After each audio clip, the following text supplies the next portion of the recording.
त्यासाठी आपल्या चॅनलमध्ये तुम्हा सर्वांचे स्वागत आहे. पाहूयात उद्या म्हणजेच बुधवारी निफ्टी बँक निफ्टी कशा पद्धतीचं कामकाज करू शकते. तब्येत थोडी चांगली नाही आहे, त्यामुळे रेग्युलर व्हिडिओ येत नाही आहेत. वीकली ॲनालिसिसमध्ये ज्या लेवल डिस्कस केलेल्या आहेत ना, त्या तुम्ही एकदा पाहून घ्या किंवा मार्क करून ठेवा, म्हणजे तुमच्या लक्षात येईल. बरं, आता आजचं जे काही कामकाज झालेलं आहे ना, ते थोडं सरप्रायझिंग आहे. सरप्रायझिंग याच्यासाठी की खरं तर इथे मार्केटने होल्ड करून वरती जाणं अपेक्षित होतं आणि गेल्या काही दिवसामधले सगळ्यात स्ट्रॉंग हँडल जर कोणते असेल ना, तर ते आजचे आहे. कारण ग्लोबल मार्केटचा प्रेशर म्हणजे काल रात्री 4% नॅस्डॅक डाऊन होता, डाऊ जोन्स ही भरपूर पडलेला होता. त्यानंतर एक गॅपडाऊन ओपनिंग आणि महत्त्वाचा जो सपोर्ट होता 22,320 इथे सस्टेन केलं मार्केटने आणि अगदी डे हाईटला येऊन मार्केट बंद झालेलं आहे. त्याच्यामुळे एक चांगली कॅन्डल आज पाहायला मिळालेली आणि ग्लोबल मार्केटच्या प्रेशरमध्ये झालेली आहे, म्हणून ती महत्त्वाची. आता समजून घेण्यासारखी गोष्ट काय आहे याच्यामध्ये पहा. मार्केटने काय केलं, एक अपसाईड आणि एक छोटीशी रेंज क्रिएट केली आणि रेंज कुठे, जिथे सेलिंग प्रेशर होता अगोदरही 3 दिवस इथे मार्केटने सस्टेन केलं आणि गॅपडाऊनने एक मोठी रेड कॅन्डल बनली होती. त्याच्यामुळे ही लेवल ब्रेक होणं खूप गरजेचं होतं. पण जर ही लेवल अशी ब्रेक झाली असती ना, तर कदाचित ती सस्टेन झाली नसती. इथून सेलिंग प्रेशर कुठेतरी आला असता. पण इथे जो काही सेलिंग प्रेशर, मग ते न्यूज बेसिस असू द्यात किंवा आजची इंडसइंड बँक आहे जवळजवळ 25-26% काहीतरी डाऊन आहे झालं होतं दिवसभरामध्ये.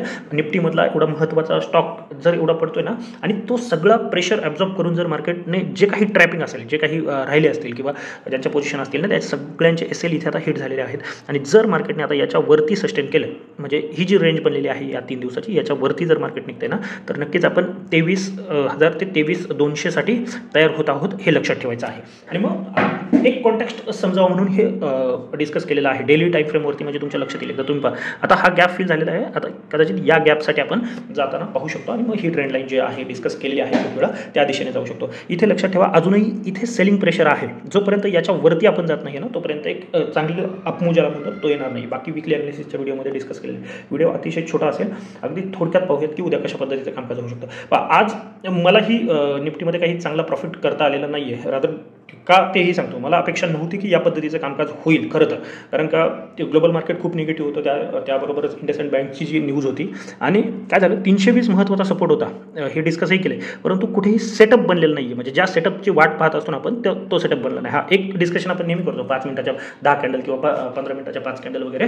जर तसं काही केलं असतं तर चांगला ट्रेड मिळाला असता. परंतु आणि स्लोली वरती जात होतं. एक प्रॉफिट बुकिंग मला अपेक्षित होती की इथून कुठून तरी प्रॉफिट बुकिंग येईल आणि एक डबल बॉटम टाईप फॉर्मेशन बनेल आणि मग त्यानंतर मी ट्रेड करेल. त्यामुळे निफ्टीमध्ये आज काही चांगला ट्रेड मला मिळालेला नाही आहे. आता उद्यासाठी महत्त्वाच्या लेवल काय असणार आहेत, आत्ता आपण जिथे बंद आहोत ना, महत्त्वाची लेवल आहे ती आहे 22,380 400 किंवा 390. अगदी डॉट लेवल पकडायचे असेल तर तुम्ही 390 पकडू शकता.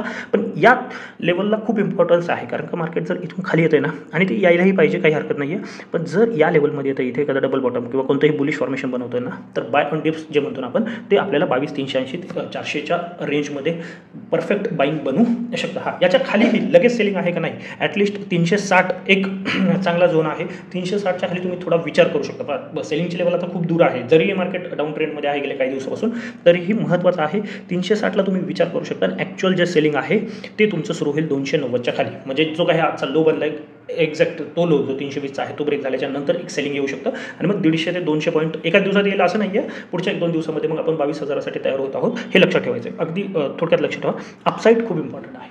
जर मार्केट उद्या सस्टेन करते, जी महत्त्वाची लेवल आहे 660च्या वरती जर सस्टेन करत आहे, तर आपण 23,250 साठी तयार होत आहोत. पण उद्यासाठी जे काही कामकाज आहे ना, ते तुमची लेवल असू शकतं 22,530.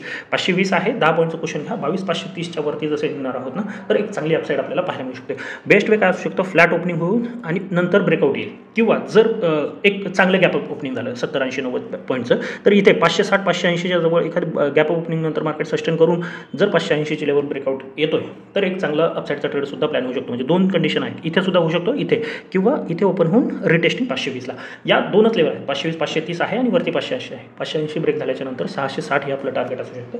660 वरती नवीन अपमूव, ज्याला डायरेक्शनल ट्रेड म्हणू शकता तुम्ही, 1-2 दिवसासाठी स्विंग ट्रेडिंगसाठी तुम्ही जिथे एंट्री करू शकता, ती लेवल आहे 660. 660च्या वरती मग इंट्राडेसाठी तुम्ही ट्रेड प्लॅन करत असाल तर छोटे मोठे 720 आहे, 760 आहे, 780 आहे किंवा 820, 850 आहे, तर या लेवलसाठी ट्रेड प्लॅन करू शकता. एक्स्ट्रा काही करू नका. आजची लेवल स्ट्रॉंग आहे. एकदा डेटा चेक करा की एफ आयज वगैरे काय करतायत आणि मग त्यानंतर डिसिजन घ्या. पण आता सेल साईडला थोडं सावध. सेल साईड मोठी कॅन्डल बनेल, पण कधी आता ही लेवल ब्रेक झाल्याच्या नंतर, कारण मार्केटने सस्टेन केलं आणि नंतर पुन्हा एक चांगली स्ट्रॉंग कॅन्डल आहे.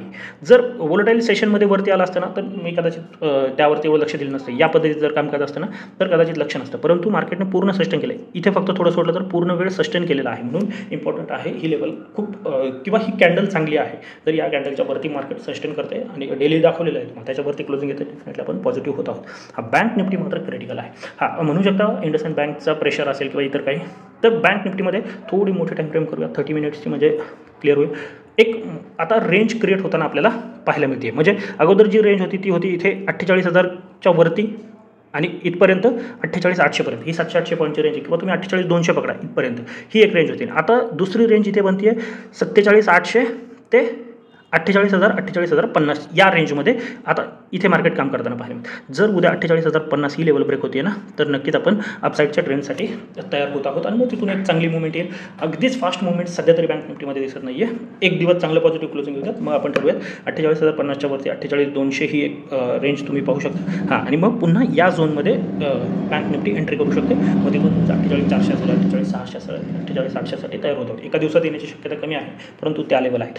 याच्यामध्ये जोपर्यंत आहे तोपर्यंत काहीच करायचं नाही आहे. हां, खाली 47,800 म्हणण्यापेक्षा थोडी मोठी रेंज करा, 47,600वरती फोकस करा. तर 47,600 कोणत्याही कंडिशनमध्ये flat, gap up, gap down, फक्त गॅप डाऊनमध्ये ओपनिंग होऊन जर पहिल्या 15 मिनिटामध्ये वरती आलं तर ते ब्रेक मानू नका. अदरवाईज जर 47,600 ब्रेक होते तर डाऊन साईड ओपन होणार आहे. ती लेवल आहे 47,400, 47,200 आणि 46,800पर्यंत सुद्धा आपण जाऊ शकतो. मध्ये सायकोलॉजिकल लेवल आहे 47,000.